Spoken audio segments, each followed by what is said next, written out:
In our next, since I'm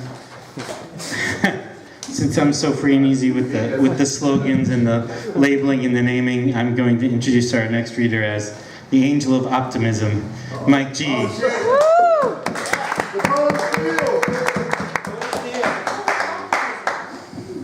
That was beautiful, guys, as the whole evening has been as usual. What a joy that we can continue to share our imagination, and it's not against the law yet. It's not against the law yet. It's never against the law. We were uphold freedom of speech. Yeah, we have freedom of speech and no censorship. It's out. That's awesome. Yeah, and we're going to keep doing it. That's right. That's right. So, in the meantime, something about myself. I have a rabbit monkey for therapy. The madness got to you too, she says. On the anniversary of our happiness, the plague of flies and liverwurst relented. Tweedledums and Tweedledees perfect pizza just kept on coming like the northwest rain. And alligators swore off human children to sniff the flowers for an hour of peace. And nothing beeps or screams inappropriately. The hands of clocks stayed tenderly still, like the fist of nascent AI before she wakes, and history's resume button cast into space. Sometimes I wake at 3 a.m. to pee, then I kneel to your body to kiss your sleeping elbow, returning to bed refreshed, knowing what some call love, some call slavery. I'm seeking a haunted doll for companionship, she says. They're hiding the pre-flood Nephilim technology again, she says, and the chemtrails in the sky spell AI. Hey, wasn't it cool when Spotted Eagle got one electoral college vote last year? The last feel-good story ever. Meanwhile, the wind shuffles its colors in its poem called Fall, as we hand out vegan alcoholic chocolate to all the scary poets. I'm very tired, else I'd grace you with the pantheon that made sense. This is the final poem of my staccato imagist period, after which it's solely iambic tetrameter and haiku. I'm through with freedom. I'm gonna treat human-shaped AI with about as much empathy as I have for a fork, she says. My dead friend Bob said, the Gestalt is all I am. That the world is the mystical, Wittgenstein added. That's why Heidegger had such a hard-on for being. The gas station freak show is everywhere you go, she says. Let's just clone the rich people and start over with them. The old money rich patrons of the arts. Rather than wonder and dream, I'll just stare at this screen and live stream sports scores as my armor against the terror. Please make a voodoo doll of me, stroke the ecstatic bald spot and say, poor thing, poor thing, poor thing, poor thing. Come rain, reveal the system for the fiction it is. Come rain, rust the robots before they assimilate us. Come rain, wash away the matrix of wildfire and sun. Come rain, dampen the memory pain and make it new. Come rain, watering the flowers makes me tired as cancer. Come rain, meditative rhythmic non-weaponized weather. Come rain, tether me to the happiness of your song. I've made a hand puppet now in the likeness of my first love, Laura, who left forever in 1977 for California without warning when we were both 10 years old. I made the hand puppet so we can finally say to each other the words we needed to hear. I say everything I've ever written was for you. The puppet sees me cry, and so does the nearby little boy. The little boy hears the hand puppet say to me, So the madness got to you too? What's that man doing? The boy says. I'm mumbling, I gotta keep working, I gotta keep working, I gotta keep working, I gotta keep working. Nothing, let's go, his mom says. I want to go back to 1977. I know I can't. I know that Mike G will die before me, the hand puppet 10-year-old neighbor girl says. The poor man is so tired, his imagination never leaves him alone. So when he does die, I'll be grateful for everything. I'll forgive everything as he wished. Thanks. Yeah.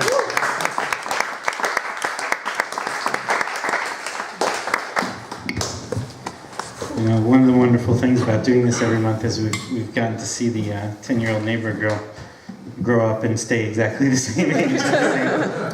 7 years going now. Yes. There are a lot of kids that have grown up with the series. I'm not sure with the 10-year-old neighbor girl, but I'm sure she's evolving in some way that's significant.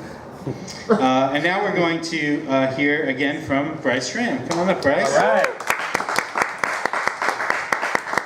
Hi. Okay, so I have a featured performance at Favorite Tiger Coffee and Place next week on Wednesday at 15th. Do you know what time? 7. That's at 7. At 7? Okay, at 7. Cool. All right. This song I started working on like maybe a week or two ago, so it's gonna be interesting. So let's see how it goes.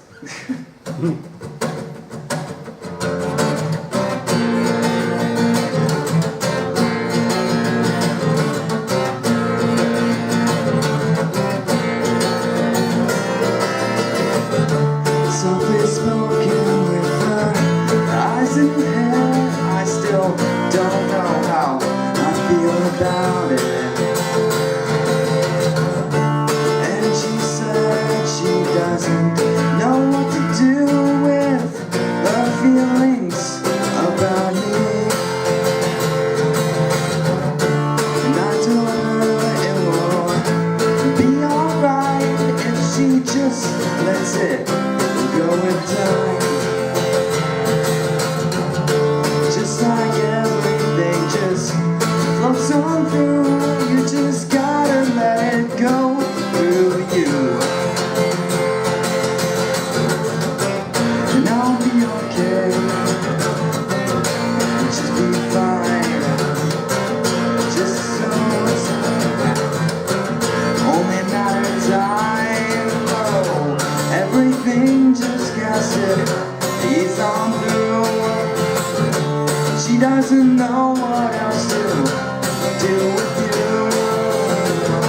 And I still wonder if she's got me on her mind, but it's just a matter of time and I'll be alright.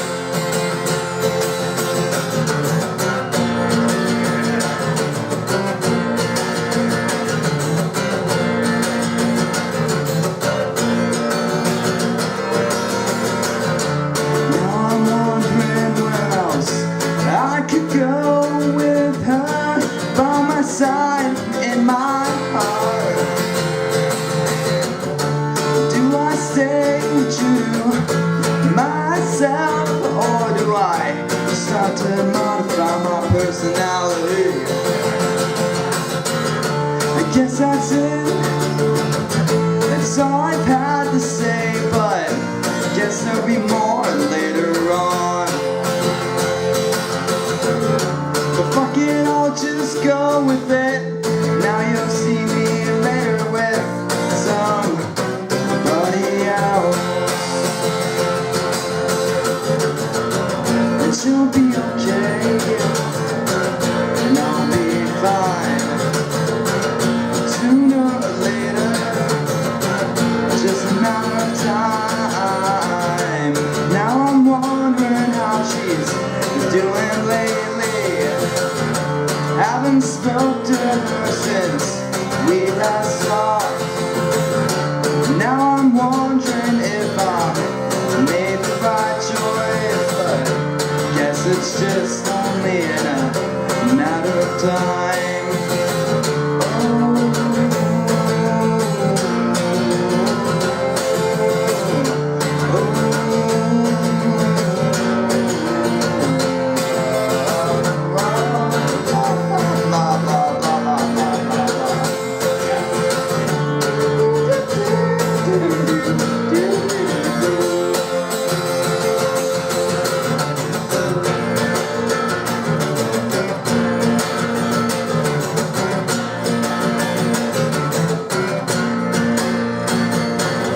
Wednesday at Paper Tiger. That's at the corner of Grand Boulevard and Evergreen here in Vancouver.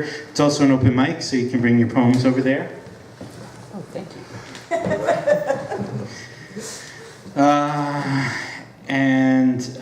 Actually, not the first time that Bryce has done a feature over there, and I really enjoyed seeing him there before, and it's a fun reading. So go on over if you can next Wednesday.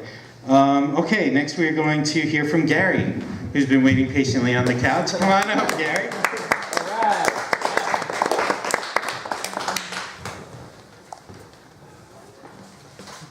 These are continuing poems from Battleground, and I have reading glasses now, so this is different. Oh yes, I can see it. Mulch. Spade, cart, hemlock. Moist, sweat-sliced sod, peeled under a late awakened sky.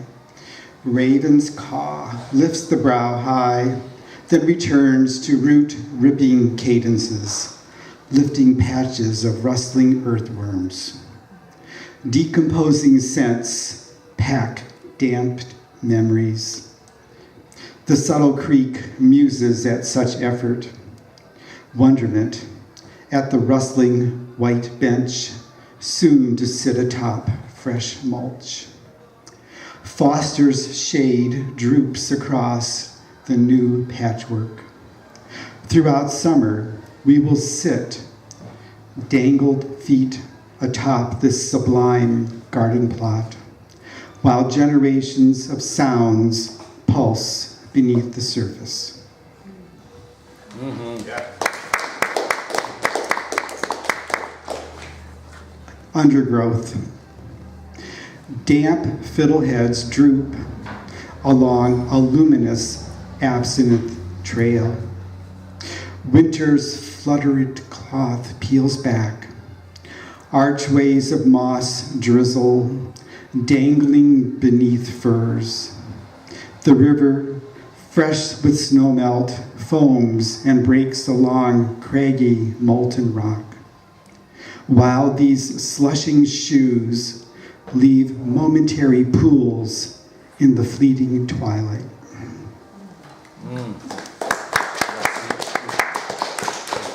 And the last one is bark and petal. The rose bush, 4 decades of pirouetting, sharing the Douglas fir's gnarled bark, clamoring with no final outcome, politely offering pale pink petals and aromatic afterglows. Dozens of feet above, silently, I marvel how 2 opposing bodies can cherish and embrace. Thank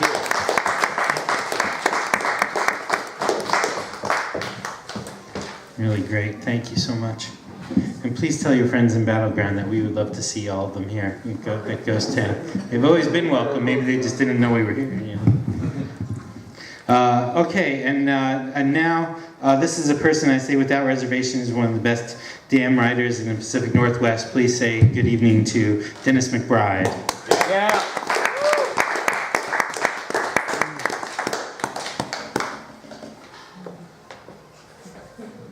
Did I surprise you, Dennis? I'll pay you later.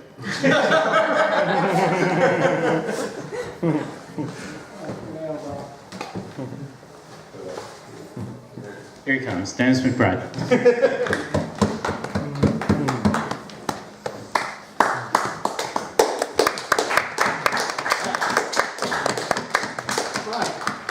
Would you like to read this? Oh, sure. This is right here, your voice.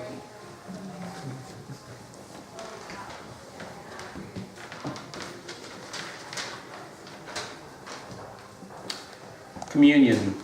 The Reverend Lon Whiteside stepped out of his car to stretch his legs at the Chevron station, and while waiting for his gas tank to be filled, he happened to notice that Franklin Skefield, one of his parishioners, was at the pump in front of him.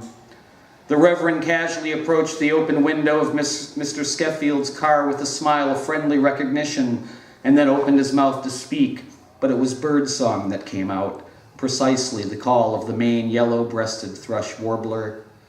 The two men looked at each other in a startled awkwardness. The Reverend opened his mouth again and found himself articulating the high-pitched thrill of excitement he had experienced the previous night as his wife's hand had touched the tip of his penis, causing the sound of his rushing orgasm, which now leaped inappropriately toward his frightened parishioner. The shaken Reverend tipped his head politely toward Mr. Skeffield and hastily escorted himself back to his own car. He pulled out of the gas station hurriedly and headed toward his church, intending to go over his notes for the next sermon, but he couldn't get away from what had happened. He didn't know what to tell himself. He frantically leafed through the index cards from his left hemisphere for a rational explanation, but could find nothing that reduced his anxiety, the terrifying suspicion that he was having a nervous breakdown, that he would begin hearing that dreaded phrase, mental problem, whispered politely among the congregation. The Reverend turned on the car radio and scanned for the network news to distract himself. There was a presidential address about to begin.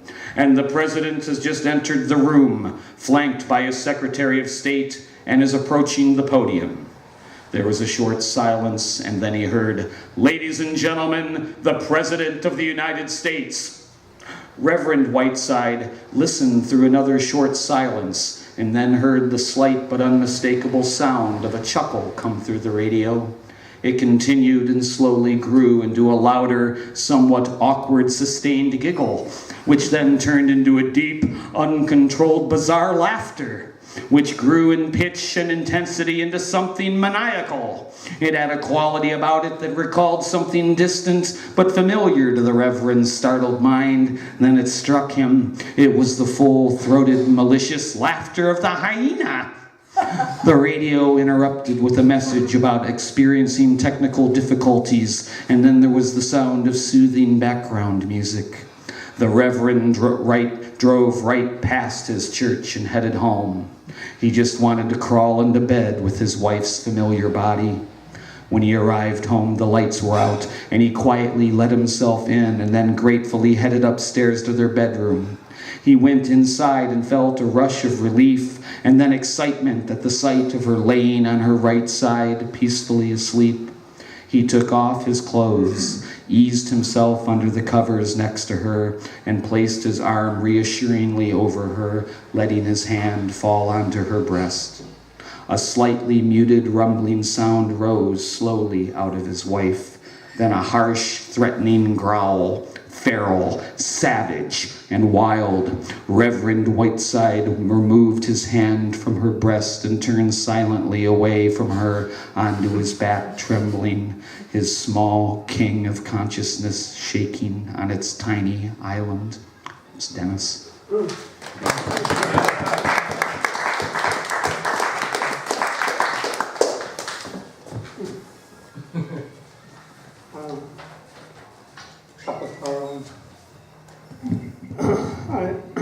I never married. I'm a pacifist.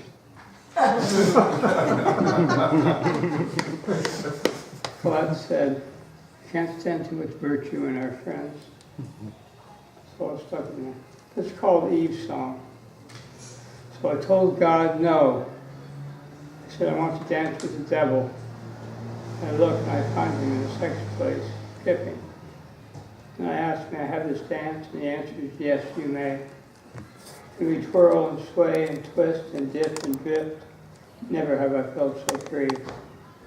And he loosens the tie to my red robe. One look, with the next smile steps out of his scarlet vest and maroon pants.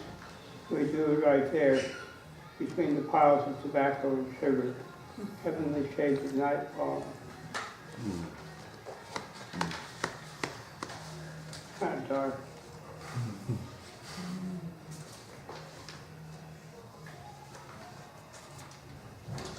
Said before.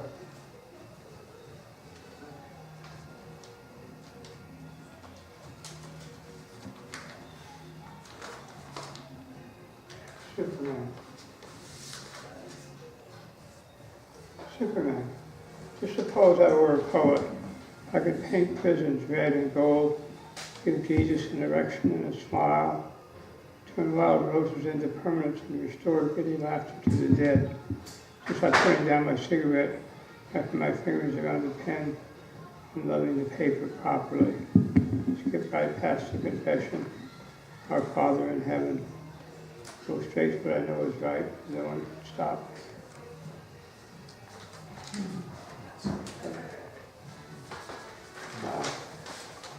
Close with. I don't like women in the workplace. I don't like men in the workplace. I don't like the workplace. Utopia. Prayer in school, sex in school, laughter in school, no school in school. Sweet takes a lot of try every day. Thank you.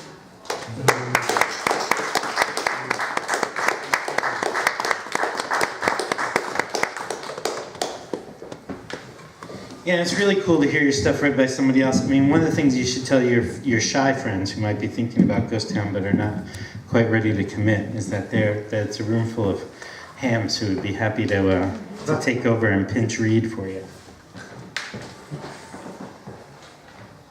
And I know, I learned something about my work every time I read something at any reading, but you learn other kinds of things about your work if you allow somebody else to read it for you. I mean, that's a totally, it's mind-blowing in a good way to do that. Okay, I have a few for you to say goodnight. These are all pretty much new things that I've written within the last few months.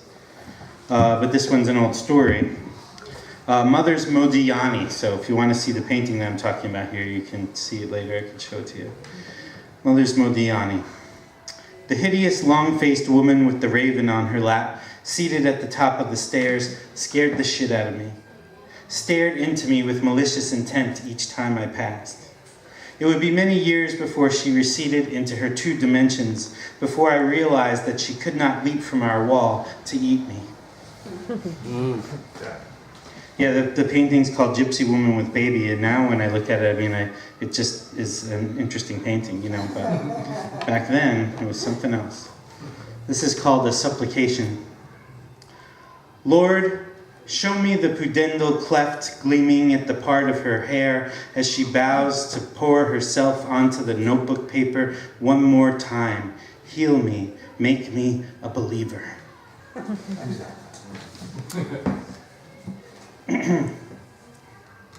I like to say about poems like that, I like to say that they're confessional just to get people wondering. And because I love how it's like one of those words that's been hijacked to mean something, something bad, you know, which I always read as a way to dismiss female writers, basically, for having emotions. You know what I mean? It's bullshit. Confessional poems are great too. This is called Self-Satisfied Monkey Masturbates. Is this confessional? Probably.